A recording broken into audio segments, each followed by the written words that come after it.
Welcome to the dark side of storytelling, where every story is full of thrillers and mysteries. From chilling tales to thrilling encounters, our corner of the internet is here to haunt your nights and captivate your curiosity. In order to keep Christmas thrilling, today I bring you another chilling Christmas story. If you are ready to embrace the fear, like this video and share the thrills with others. With that, let's start today's story in narrator's voice. Last Christmas you gave me my heart, but the very next day you gave it away. He first suspected that they were going to eat him when he noticed the distinct lack of Yuletide smells. It wasn't perhaps a conscious thought, at least not one which had been fully realized, but there was a clear growing uneasiness within him. Somehow he just knew. Surely if a family invited you to Christmas dinner, the house would be filled with the wonderful aromas associated with that annual feast. Succulent roast turkey, honey-glazed vegetables, perhaps the fumes of mulled wine or a brandy-covered Christmas pudding. But no, all of these were absent. Yet the table was set. It was a particularly bleak Christmas. And while snow was often welcome at that festive time of the year, the penetrating cold and frost which seemed to sabotage both homes and their residents' bodies was not. The temperature had plummeted on the 7th, and there had been little sign of any forthcoming reprieve. Families attempted as best they could to reach one another, but for many it was to be a lonely Christmas day. Travel, especially for the elderly, was almost impossible for fear of slipping on the ice. One fall was all it would take for a broken hip or shoulder. And for the more fragile individuals amongst them, recovering from such an injury was not an easy task. Certainly not as easy as it would be for those of a younger vintage. The Cardinal family had taken pity on an elderly gentleman who had recently moved into the neighborhood only a few streets away. They were of an upstanding stock and took part in a local home help initiative, spending time with the old and vulnerable. Everyone knew and loved them. Timmy was the youngest, a boy of only 5 or 6. He was a child whom all looked upon with great adoration, never complaining, never causing trouble, always adorable. And his 10-year-old sister Camilla was equally as admired. They were both a testament to the caring and nurturing parenting skills of Ben and Lucy Cardinal.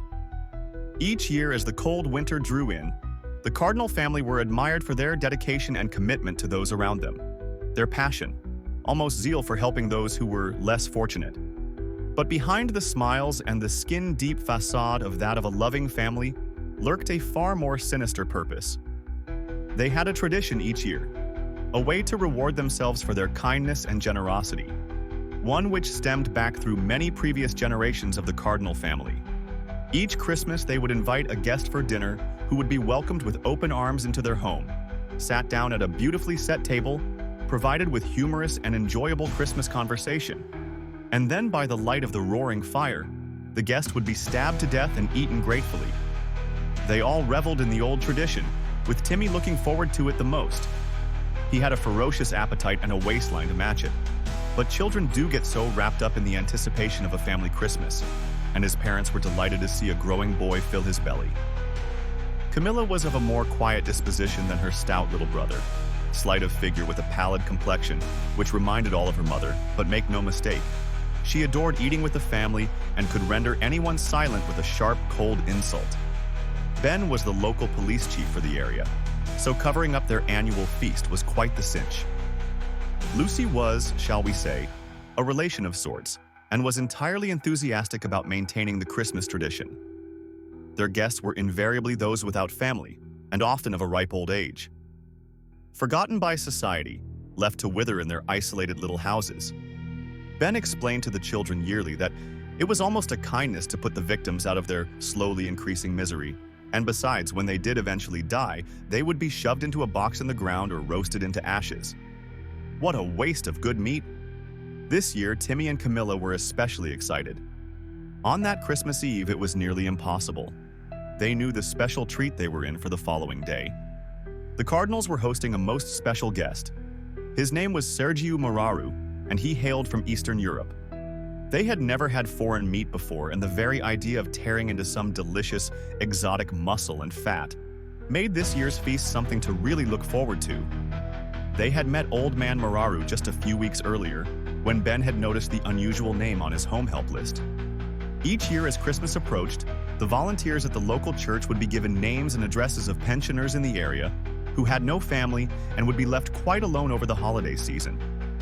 At that festive time of year, and worried that many of the frailer residents might succumb to the biting cold, church committee members would visit each of these lonely individuals and offer a friendly ear, a helping hand, and often some hearty food to the poorest of those on the list. The names would rarely change, but at least one person on that list would sadly pass away that year. Being an upstanding member of the community and a high-ranking police officer in the area, Ben would often inform the church that one of their flock had sadly passed away, and with no friends or family known, he would concoct a lie which usually involved a long-lost son or daughter, appearing to take their sadly departed parents somewhere far away to be buried. That, or he would say that they had simply moved, having a bit of a deal with a local estate agent and solicitor's firm to throw the proceeds from any property sales their way. The family were not without influence. It was incredible how little people questioned this, but as the Cardinals ensured that each Christmas meal was not an active member in the church or community, people just assumed that Ben knew best. This year, the Cardinals had been hoping to invite Lucy Rindridge around for her Christmas swan song, but unfortunately, she had died during the summer. Ben had investigated, and he suspected that an intruder had been inside the house with her at the time of her death, but it seemed as though the causes were natural. No, the family would just have to have someone different for dinner. Then the name appeared on the list. Sergiu Moraru, 86, slight emphysema, no family, knows no one in the area as he has recently moved here. Perfect. Ben found Mr. Moraru to be an absolute delight. While he was very frail, his mind was still sharp, and he regaled Ben with numerous colorful stories about the old country and the adventures he had while in the full bloom of youth. Of particular interest were his war stories, and Ben was thrilled to know that their main course would be that of an intelligent, well-traveled man. He even looked unlike any of the previous victims. He was quite tall, although slightly hunched with age, and with a long, crooked nose and intense stare, Ben fancied that in his youth Moraru would have been quite intimidating. His kind smile and obvious fragile frame, however, left Ben in no doubt that the kids would love him. They enjoyed eating those with character and a gentle disposition. He always enjoyed the meat more if it had a keen mind and was out of the ordinary, as the family religion, one which had managed to stay unseen yet influential throughout the centuries, stated that the eating of another human being would transmit some of its strengths to those whom devoured it. As with many of those who can only look into the past rather than into the future, Sergiu Moraru enjoyed the company greatly and was touched when Ben invited him to sit at his family's Christmas table. The old man was extremely frail and required the assistance of both Ben and Camilla to help him in and out of Ben's car and then into the house. His emphysema was particularly bad that day, as each step was accompanied by the wheezing, fluid-filled sounds of struggling lungs. Each room of the Cardinal home was draped in a multicolored selection of rather crass Christmas decorations, with numerous cards adorning every visible table and mantelpiece, showcasing just how popular Ben and his family were. The table was beautifully laid with a red cotton cloth resting underneath an elegant creme dining set. The old man found that the rest of Ben's family were just as pleasant and congenial as he was. Timmy and Camilla were kind and very well behaved for their age, helping the frail old man to his chair carefully and then waiting on him, topping up his drink as their mother and father busied themselves in the kitchen. Finally, Lucy appeared carrying a huge centerpiece plate. It was unusually large, and as she sat it in the middle of the table, empty and devoid of food, old man Moraru caught a look on Lucy's face. It was brief, and he immediately attempted to disregard it as a product of his imagination, but it unsettled him deeply. It was as if a private joke had passed between the eyes of Lucy and her children, a flicker of a grin, and not one of kindness or of Christmas spirit, but rather one resembling that of a conspiratorial bully. As if Sergiu was the unwitting recipient of some unwholesome prank, waiting to be ridiculed. Just as the unease began to diminish, Ben appeared with a large, jagged carving knife and a long, two-pronged fork, which reminded Sergiu more of a butcher's implement than that required to cut a decent-sized turkey. A turkey which became increasingly conspicuous by its absence.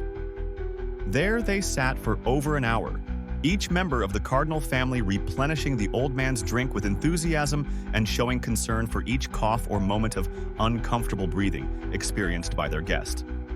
But it was a strange concern. There they sat gleefully, asking Mararu questions and then listening to the stories and answers which came about his life, where he had lived, how many battles he had fought in. But the interest and concern seemed to be distant somehow. It was only skin deep.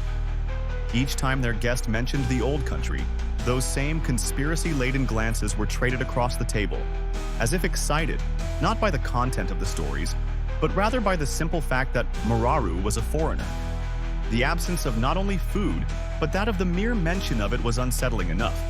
But what was more perplexing was that Ben repeatedly stole looks towards an antique clock which sat on a mantelpiece above the fire.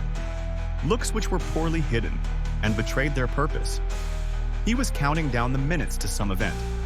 While the old man had no idea what that event was, the certainty was apparent that it was not connected to anything cooking in the kitchen oven. Mararu knew that there was simply no food being roasted, grilled, or even cooled on a window ledge nearby. Whatever was being planned, it was not going to involve him eating a Christmas meal. It was Camilla who stopped smiling first at his anecdotes and historical observations. She had ceased listening. No longer was she politely laughing at obvious jokes and the endearing sight of an old man repeating himself through forgetfulness.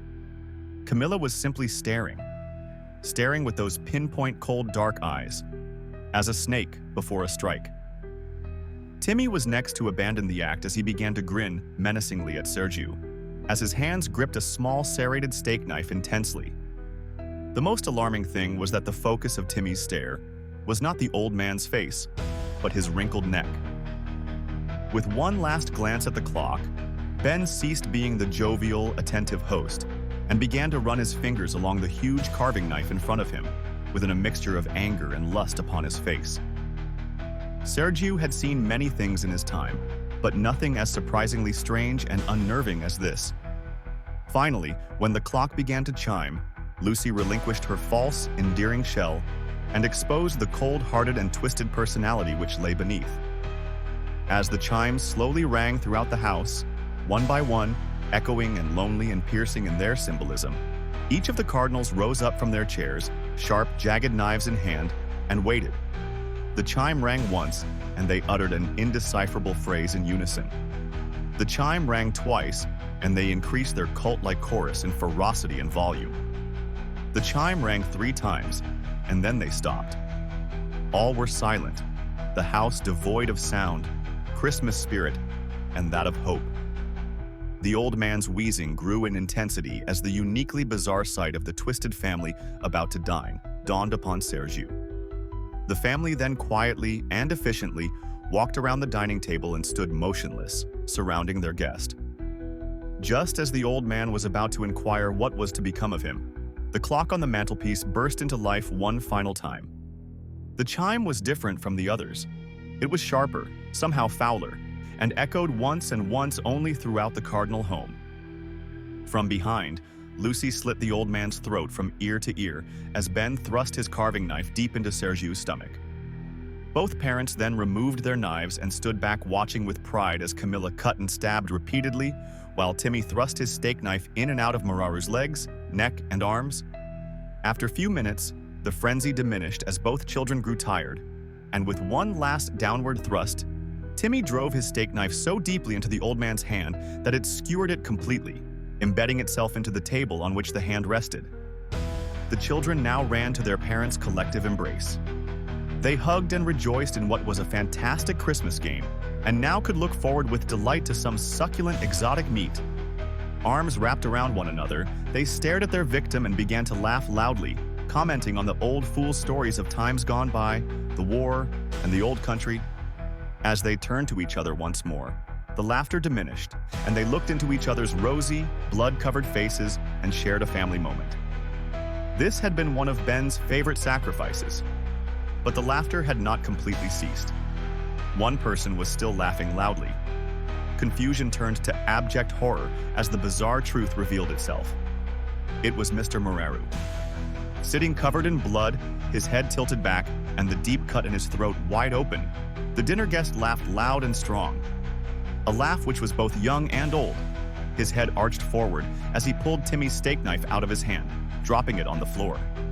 Camilla screamed as Lucy hid behind Ben. What they thought to be a corpse now stared at them all, as they had stared at it with a singular purpose. Timmy began to pee himself and cry as two previously retracted fangs cracked through the old man's upper gum, revealing a serrated and terrifying grin. As he rose to his feet, Lucy fainted, and with both hunch and age now gone, the Cardinal's guest loomed tall and dark before them, his eyes piercing, telling tales of countries and decades and of centuries of existence. Sergiu Moraru ate well that Christmas. Wow, that was another nice, thrilling story. Share your thoughts on the story and your theories in the comment section. I will highlight some of them. Thank you for watching or listening this thrilling story. Please consider liking the video and subscribing the channel if you want more thrilling content like this. If I don't see you, good morning, good afternoon, and good night.